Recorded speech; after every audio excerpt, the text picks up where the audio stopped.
אוקיי, אז שלום לכולם. היום אני רוצה להראות לכם איך אפשר להגדיר שהתלמידים ייכנסו לזום רק באמצעות הזדהות אחידה.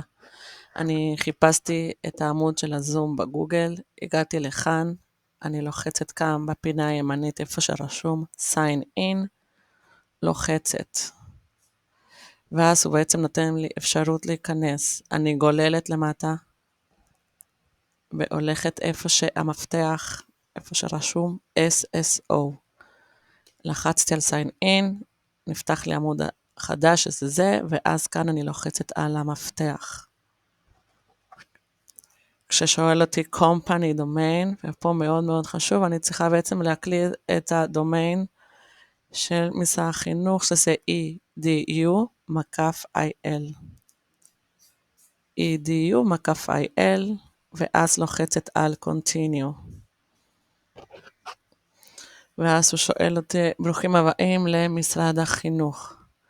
כאן אתם מקלידים את הסיסמה, איתה אתם נכנסים לתלושי שכר, או אפשרות נוספת, אתם יכולים ללחוץ כאן ולהקליד את מספר התעודת זהות ותקבלו SMS.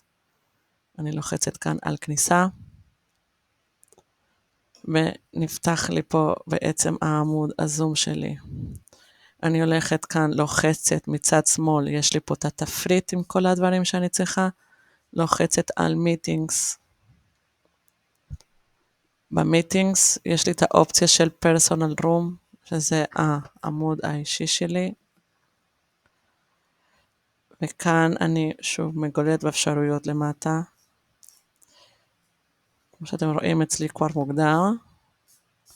require authentication, אבל אני עושה פה edit בכל מקרה. אני רוצה לראות לכם איך עושים. אני יכולה פה לסמן מה הסיסמה, כמובן שאני סימנתי שאני רוצה שהם ייכנסו בסיסמה.